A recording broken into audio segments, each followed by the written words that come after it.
Não é incomum nós lermos que o Evangelho tem sido atacado no Egito, ou que o Evangelho tem sido atacado na Síria. Não é incomum nós ouvirmos notícia de que o Evangelho tem chegado em regiões longínquas do Amazonas. Muitas vezes, quando nós ouvimos essa notícia, nós podemos ter uma má compreensão do que é o Evangelho. É bom que fique claro de início aqui nessa noite que a igreja não é o Evangelho, mas a igreja foi chamada para pregar o Evangelho. A igreja é chamada para anunciar o Evangelho. A igreja é chamada para proclamar o Evangelho.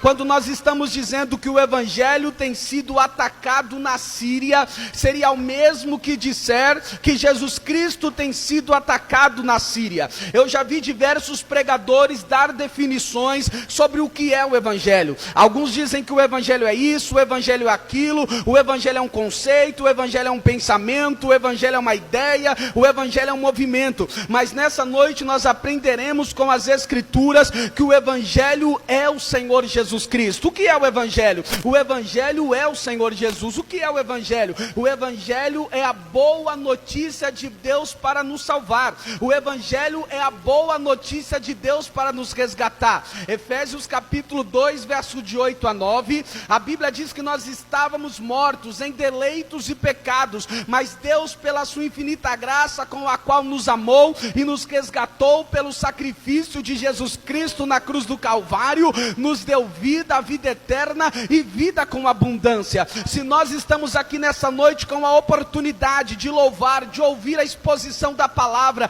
e adorar aquele que está sentado no trono, é porque o Evangelho se manifestou entre nós, é porque o Evangelho que um dia nós recebemos nos permite ter acesso até o trono de Deus, porque se não fosse por intermédio de Jesus, que é o mediador entre Deus e nós nunca nos aproximaríamos de Deus. Sabe por que Deus está recebendo o seu louvor, a sua adoração, o seu glória, o seu culto nessa noite? É porque Jesus é o caminho pela qual a nossa adoração chega diante de Deus. É porque Jesus é aquele que media a adoração para que o Pai seja glorificado eternamente no trono.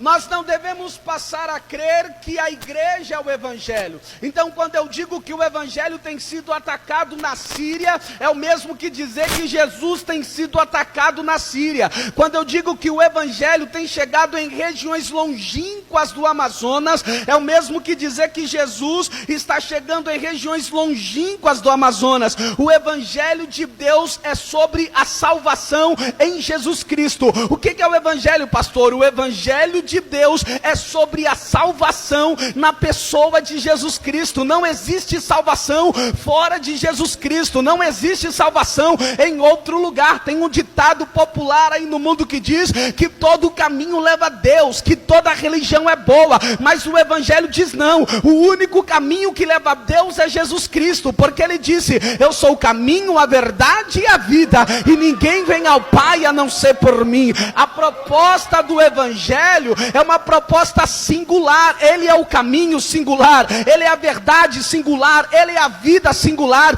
e somente ele leva a Deus. Ninguém vai ao Pai se não for por intermédio de Jesus Cristo. Mas eu pretendo pregar nessa noite e quero falar que nesse texto nós encontraremos 5 detalhes da mensagem apostólica. Se você tem Bíblia, eu te convido a acompanhar comigo no verso 1. Veremos o primeiro detalhe, que se refere ao mensageiro proclamando a sua mensagem. No verso 1, Paulo se identifica dizendo: Paulo, servo de Jesus Cristo. Paulo não se apresenta como qualquer um. Paulo diz: eu sou servo de Jesus Cristo. Haja vista, nos dias de hoje, tem pessoas que não querem servir ao Senhor, pessoas que vêm para a igreja para ser servido, pessoas que têm prazer que os outros venham a servi-lo. Mas Paulo se apresenta no início do Evangelho de Romanos dizendo: eu sou servo do Senhor Jesus, eu fui chamado para servir, eu fui chamado para obedecer, eu fui chamado para fazer a vontade do Senhor. Eu não sei o que você é, mas Deus nessa noite está procurando nessa igreja, dentre os jovens, dentre as senhoras, dentro dessa igreja, alguém que tenha o espírito para servir, alguém que esteja disposto a servir, alguém que possa dizer: Senhor, o lugar mais alto que eu quero estar é aos seus pés para lhe adorar. Deus está procurando servos aqui nessa noite. Paulo se apresenta dizendo: Paulo, servo do Senhor Jesus Cristo. Tem muita gente que ainda na igreja não encontrou o seu papel. Tem gente que, se você chegar para ele e dizer assim: olha, meu irmão, ele vai dizer: não, não me chame de irmão. Por quê? Porque eu sou pastor, porque eu sou presbítero, porque eu sou missionário, me respeite. Porque ele não se coloca mais no lugar de servo. Quando você vai visitar as mídias sociais, você vê pregador colocando pastor fulano de tal, missionário fulano de tal, porque ele acha que o título fala mais dele do que o caráter que está na vida dele. Ele valoriza mais o título do que aquilo que ele é. Mas Jesus diz que nós não seríamos reconhecidos pelos dons, mas nós seríamos reconhecidos pelas árvores. E toda árvore que não produz bom fruto, ela é cortada e lançada no fogo. Diante de Deus não importa o seu título, diante de Deus não importa o seu anel, diante de Deus não importa quem você é, o que você fez. Diante de Deus, Deus só enxerga servos, pessoas que estão para servir e obedecer a sua vontade. Paulo começa dizendo: Paulo, servo do Senhor Jesus Cristo. Paulo entendia que o chamado do evangelho é para ser servido. Quando eu venho à igreja, eu vejo pessoas dizendo: olha, eu vou para a igreja porque eu quero receber uma bênção. Está errado. A gente não deve vir à igreja porque a gente deve receber uma bênção. A gente é chamado à igreja para nós sermos uma bênção. Deus te chamou para que você seja uma bênção para a sua casa. Deus te chamou para que você seja uma bênção na sua família. Deus te chamou para que você seja uma bênção na igreja. Deus te chamou para que você seja uma bênção onde quer que você esteja. Mas o texto diz: Paulo, servo do Senhor Jesus Cristo. Paulo foi chamado para ser apóstolo. Paulo sabia para que foi chamado. Paulo está dizendo: eu sou Paulo, eu sou servo do Senhor Jesus. E Paulo sabia o que ele estava fazendo ali. Eu fui chamado para ser apóstolo. Eu fui chamado para dar a vida em prol do evangelho. Eu fui chamado para ser seguidor de Jesus Cristo. E todo seguidor de Jesus Cristo que se preze, ele está disposto a dar a vida por Jesus.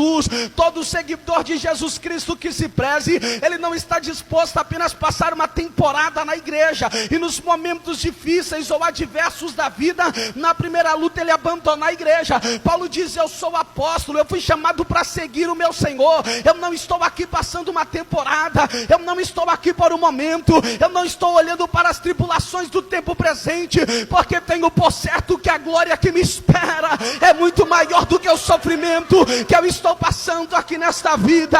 Eu fui chamado para ser apóstolo, eu fui chamado para cumprir a vontade do meu Senhor. Será que você já identificou qual é o seu chamado na igreja? A Bíblia diz que a um Deus deu para pastores, outros para missionários, outros para presbíteros, outros para evangelistas, outros Deus chamou para louvar, outros Deus chamou para contribuir. Mas Paulo, escrevendo a sua carta aos Romanos capítulo 11, Paulo diz: ser ministério, dediquemo-nos ao ministério. Não importa no que Deus te chamou, não importa o que Deus comissionou na sua mão, mas faça com excelência, faça com dedicação, faça com vontade, faça com prazer, faça porque o que você está fazendo é para o Senhor Deus nosso Pai. Ainda no versículo 1, Paulo diz que ele é servo de Jesus. Ainda no verso 1, Paulo diz que foi chamado para ser apóstolo. E ainda no verso 1, Paulo diz que foi separado para o evangelho de Deus. Paulo foi separado para quê? Para o evangelho de Deus. Quem